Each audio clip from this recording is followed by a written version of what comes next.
আসসালামু আলাইকুম প্রিয় দর্শক, ডক্টর ইউনূসের সঙ্গে তারেক রহমানের যে বৈঠক হয়েছে, এই বৈঠক হওয়ার আগে বেশ কয়েকদিন এটা নিয়ে আলোচনা হচ্ছিল। কি হবে, কি আলোচনা হবে, কি ফল হবে এবং সেই আলোচনা আমাদের জাতীয় রাজনীতিতে কি প্রভাব ফেলতে পারে, এগুলো আলোচনা হয়েছিল। গতকাল শুক্রবার বৈঠক হয়ে গেছে, 1.5 ঘন্টার বৈঠক হয়েছে। বৈঠকের পর ডক্টর ইউনূস এবং তারেক রহমান দুজনেই তাদের ঘোষিত নির্বাচনের সম্ভাব্য তারিখ থেকে আপোস করেছেন। ডক্টর ইউনূস 2 মাস এগিয়ে এসেছেন, এপ্রিল থেকে ফেব্রুয়ারিতে, আর তারেক রহমান 2 মাস পিছিয়ে ডিসেম্বর থেকে ফেব্রুয়ারিতে গিয়েছেন। এটুকু যদি আপনি শুনেন, আপনার কাছে মনে হবে বাহ, ভালোই তো, উইন উইন সিচুয়েশন, দুপক্ষই জিতেছে, এটা হতে পারে। কিন্তু পক্ষ তো আরও কতগুলি আছে, আরও পক্ষ আছে না, আরও অনেকগুলি রাজনৈতিক দল আছে। তারও চেয়ে বড় কথা, এদেশের জনগণ আছে। কেউ কি এই এগিয়ে যাওয়া বা পিছিয়ে যাওয়া, এই সিদ্ধান্ত নেওয়ার সময় জনগণের কোনো অপিনিয়ন নিয়েছে? এখন বলবেন জনগণের অপিনিয়ন কীভাবে নেব? জনগণ কি চাচ্ছিল সেটা তো জানার জন্য খুব বেশি দূর যাওয়ার দরকার নেই, একটু মিডিয়ার দিকে চোখ বুলালেই হয়। মানুষ কি চাচ্ছিল সেগুলো একটু বোঝা দরকার আছে। ঠিক আছে, আমি এটা নিয়েও আমার কোনো আপত্তি নেই। আমি এখন দেখতে চাই যে রিয়াকশনটা কী হলো। সবাই বলে আমি নাকি সবসময় সমালোচনা করি। না, সবসময় সমালোচনা না। আবার অনেকে বলে আমি নাকি নেগেটিভ লোক, মানে যা কিছু হয় সবই নাকি নেতিবাচকভাবে দেখি। নেতিবাচকভাবে দেখার ব্যাপার নয় বিষয়টা। বিষয়টা হলো আলোচনার বিষয়। আলোচনা করতে হবে। আলোচনা না করলে ভুলগুলিও বেরিয়ে আসবে না, অথবা শুদ্ধতম পথের দিকেও আমরা অগ্রসর হতে পারবো না। এই দুটোই আমাদের জন্য প্রয়োজন।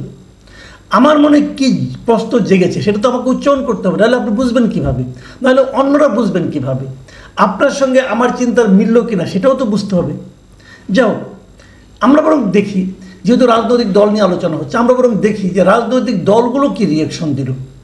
রাজনৈতিক দলের মধ্যে কয়েকটা রাজনৈতিক দল এই মিটিংয়ের ফলাফল এবং এই মিটিং যেভাবে হয়েছে, সেই ঘটনা, এই সব মিলে কয়েকটা রাজনৈতিক দলে আমি একটা প্রতিক্রিয়া পেয়েছি, সমর্থন না প্রতিক্রিয়া পেয়েছি। তাদের মধ্যে যেমন ধরেন জামাতে ইসলামী, এনসিপি জাতীয় নাগরিক পার্টি যেটা, এবং আরও কয়েকটা ইসলামিক দল, তারা কিন্তু এ ব্যাপারে কিছুটা প্রতিক্রিয়া দিয়েছেন। তাদের কিন্তু ফেব্রুয়ারির প্রথমার্ধে নির্বাচন হওয়া নিয়ে কোনো ভিন্ন মত নেই, এবং তারা দেশের বৃহত্তম রাজনৈতিক দলের সঙ্গে অন্তর্বর্তীকালীন সরকার প্রধানের যে বৈঠক হয়েছে, সমঝোতা হয়েছে, এটা নিয়েও তারা অসন্তুষ্ট নন। তাদের প্রশ্ন হচ্ছে, সরকার এটা তো অন্তর্বর্তীকালীন সরকার, এই সরকারের কাছে সব দলই সমান। তো এই অন্তর্বর্তীকালীন সরকার কিভাবে একটা রাজনৈতিক দলের সঙ্গে মাত্র কথা বলে নির্বাচনের ডেট ঘোষণা করতে পারে? তাদের প্রশ্ন কিন্তু এই পয়েন্টে, এবং তাদের এই পয়েন্টটাকে কিন্তু আপনি ইগনোর করতে পারবেন না। তারা প্রশ্ন করতেই পারে যে আপনি আগের বার যখন ডেটটা ঘোষণা করলেন, তখন সকল রাজনৈতিক দলের সঙ্গে আলোচনা করার পর ঘোষণা করেছিলেন। সে ঘোষণায় কেউ পছন্দ করেছে, কেউ করেনি, এবং সে ঘোষণায় ওই সময় যে রাজনৈতিক দলগুলো আপনার সঙ্গে মিটিং করেছিল, তাদের মধ্যে সংখ্যাগরিষ্ঠ দল, প্রায় 80% দলের যে মতামত ছিল, সেই মতামতকে উপেক্ষা করে আপনি নিজের মতো একটা ডেট ঘোষণা করেছেন, এবং সেখানে বিএনপির মতামতকে আপনি উপেক্ষা করেছেন। আপনার মতামতটা আপনি কার সঙ্গে আলাপ করে করলেন, অথবা কোন দলের সমর্থনে করলেন, বোঝা গেল না।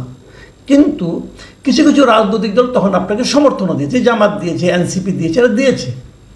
যারা তাকে এপ্রিলে সমর্থন দিয়েছিল ওই প্রক্রিয়ার কারণে, যে সবার সঙ্গে আলোচনার পর আপনি আপনার নিজস্ব বিবেচনায় আপনাকে তারিখ ঘোষণা করেছিলেন। কিন্তু এবার আপনি একটা মাত্র রাজনৈতিক দলের সঙ্গে আলোচনা করে আপনি ডেটটাকে 2 মাস এগিয়ে আনলেন, ডেটটাকে চেঞ্জ করলেন। এই যে প্রক্রিয়াটা, এই প্রক্রিয়াটার সমালোচনা এই দলগুলো করেছে। আমি কিন্তু এই দলগুলোর সমালোচনাকে উড়িয়ে দিচ্ছি না, আমি মনে করি এটা ভ্যালিড একটা ক্রিটিসিজম। সরকারকে বুঝতে হবে যে আপনি একটা যা কিছুই করবেন, একটা সিস্টেমের মধ্যে থেকে আপনাকে করতে হবে। আপনি তারেক রহমানের বক্তব্য শুনলেন, শুনে এসে দেশে বসে আপনি এই কাজটা করতে পারতেন, সবার সঙ্গে আবার আলোচনা করতেন, ওটা আবার দ্বিতীয়বার ঘোষণা করতে পারতেন। ওখানে বসেই যে ঘোষণাটা করলেন, এটা কেন? আমি মনে করি আর কেউ না বুঝে করেছেন, আমি তা মনে করি না। এখানে একটা রাজনীতি আছে বলে আমার ধারণা। এখন সেই ধারণা নিয়ে আমি আলোচনা করব। তার আগে আমি অন্য একটা আলোচনা করি। যে আলোচনা করব এই আলোচনার মধ্যে ওই ধারণাটাও কিছুটা প্রকাশিত হবে। আপনাদের মনে আছে যৌথ বিবৃতি, মানে সরকার এবং বিএনপির যে বিবৃতি, একসঙ্গে বিবৃতি, যেটা আবার পড়ে শুনিয়েছেন মিস্টার খলিলুর রহমান, যার ব্যাপারে বিএনপি প্রকাশ্যে তাদের অবজারভেশন জানিয়েছিলেন। যে 3 জন উপদেষ্টাকে তারা পদত্যাগ করার দাবি জানিয়েছিলেন, মানে বের করে দেওয়ার দাবি জানিয়েছিলেন, তার মধ্যে খলিলুর রহমান একজন। আর তাকে দিয়ে এই অন্তর্বর্তীকালীন সরকার যৌথ বিবৃতিটা পড়িয়েছেন। কেবল পড়ার নেই, বিএনপির এখানে আরেকজন যে নেতা, সিনিয়র নেতা গিয়েছিলেন আমির খসরু মাহমুদ চৌধুরী। আমির খসরু মাহমুদ চৌধুরীর সঙ্গে কিন্তু এই ডক্টর খলিলুর রহমান আলাদা একটা মিটিং বৈঠকও করেছেন। তার মানে ডক্টর ইউনূস প্রমাণ করেছেন যে উনি ওনার কাছে গুরুত্বপূর্ণ। তোমরা তাকে যতই বের করে দিতে বলো না কেন, আমি তো বের করবই না, বরং তোমাদের সঙ্গে মিটিংয়ে বসাবো এবং তোমরাও হাসি মুখে তার সঙ্গে মিটিং করবে। বিএনপি করেছে, আনন্দের সঙ্গেই করেছে। এবং তারপর যখন তারা যৌথ বিবৃতি দিয়েছে, মানে একসঙ্গে যখন প্রেস কনফারেন্স করেছে, ওখানে সাংবাদিকরাও ছিলেন, সেখানেও কিন্তু সেই যৌথ বিবৃতিটা পড়ে শুনিয়েছেন এই খলিলুর রহমান। উনি পড়ে শুনেছেন। এই বিবৃতি কে ড্রাফট করেছে এটা আমি জানি না, তবে ড্রাফটার মধ্যে যে একটা চাতুর্য আছে সেটা আমি কালকে কিছুটা বলেছি, আবার বলি। এই যৌথ বিবৃতিতে আসলে ইস্যু এসেছে কয়টা বলেন তো? কয়টা ইস্যু? একটা ইস্যু এসেছে যে তারেক রহমানই যে পয়েন্ট এসেছে, ভালোভাবে খেয়াল করবেন, যে এই যে রমজানের আগে নির্বাচন করার যে প্রস্তাবটা কে দিয়েছে? তারেক রহমান দিয়েছে। এবং তারেক রহমান দেওয়ার সময় এটাও বলেছে যে এই প্রস্তাবে তার মা, মানে দলের চেয়ারপারসন খালেদা জিয়াও এইটাই চান। উনি এবং ওনার মা চান এটা, মানে ওনার দলের শীর্ষ 2 জন লিডার এটা চান। মানে প্রস্তাবটা তারেক রহমানের কাছ থেকে এসেছে। তারেক রহমানকে উনি আগে রিকোয়েস্ট করেছেন কি করেন না এটা আমি জানতে পারবো না, আপনিও জানেন না, কারণ আগে সব তো জানি, যতটুকু লেখা আছে অতটুকু আমি বলছি। তো খলিলুর রহমানের পড়া আছে, বিবৃতিতে বলা হয়েছে তারেক রহমানই বলেছেন। মানে ডিসেম্বর থেকে সরে ফেব্রুয়ারিতে তারেক রহমান প্রথম এসেছেন। আসার পর তাতে কি ডক্টর ইউনূস রাজি হয়েছেন? সেটা কোথাও বলা হয়নি রাজি হয়েছেন কিনা। উনি কি বলেছেন? যে যদি সব প্রস্তুতি সম্পন্ন করা যায় তাহলে রমজানের আগের সপ্তাহেও নির্বাচন আয়োজন করা যেতে পারে। সব প্রস্তুতি সম্পন্ন করার দায়িত্ব কার? তারেক রহমানের? না। আপনার, আমার? না। কার? সরকারের। এখন সরকার যদি সব সম্পন্ন করতে না পারে প্রস্তুতি, তাহলে হবে না। ক্লিয়ার করে কিন্তু বলেননি। অনেকে দেখলাম লাফাচ্ছে যে 19শে ফেব্রুয়ারি রোজা হবে, তার যদি আগের সপ্তাহে হয় তাহলে সাধারণত নির্বাচন হয় আমাদের এখানে বৃহস্পতিবার, তাহলে বৃহস্পতিবার হলে 12ই ফেব্রুয়ারি হয়। ডেটও দিয়ে দিচ্ছে অনেক পত্রিকা দেখলাম যে 12ই ফেব্রুয়ারি নির্বাচন।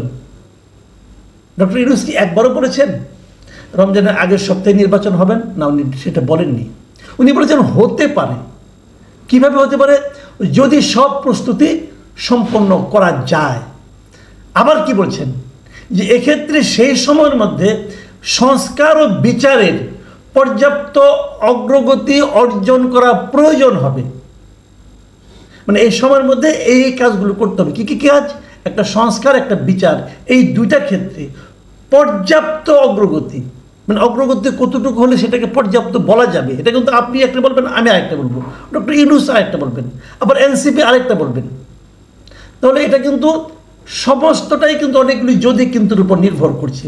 করুক, আমি ওটা নিয়েও বলছি না, যা হবে ওটা কালকে আলোচনা করেছি আমি।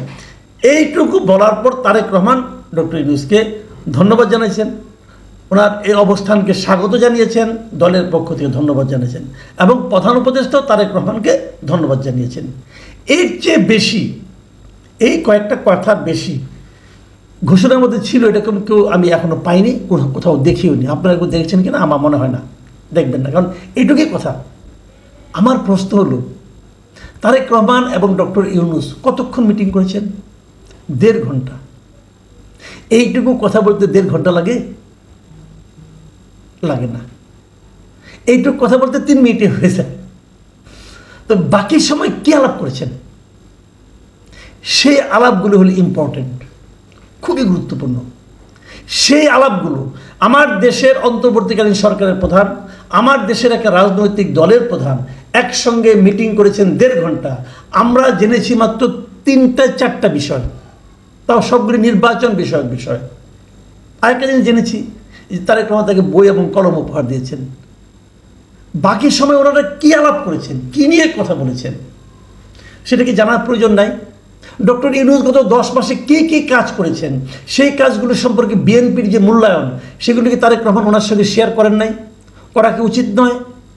বিএনপি যে ইস্যুতে, যেমন আপনার ওই করিডোর বলে, মানবিক করিডোর বলেন, মানবিক প্যানেল বলেন, কী কী না নতুন নতুন নাম দিচ্ছে, সেই আরাকান রাজ্যে দেওয়ার যে প্যানেল অথবা করিডোর যাই বলেন, সেটার ক্ষেত্রে বিএনপি যে প্রতিবাদ করেছিল, সেটা বিএনপির দলীয় প্রধান হিসেবে উনি কি জিজ্ঞাসা করতে চেয়েছিলেন এটা আপনি কেন দিয়েছেন অথবা কেন দিতে চাচ্ছিলেন?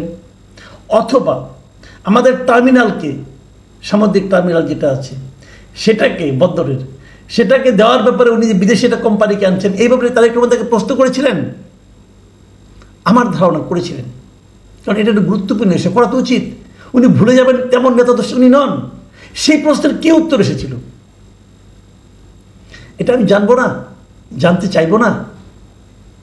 আমার দেশের স্বার্থ, আমার দেশের পলিটিক্যাল পার্টির একটা বড় পার্টির নেতা কিভাবে সংরক্ষণ করছেন, কিভাবে সে বিষয়ে কথা বলছেন, সেটা জানার অধিকার কি আমার নাই?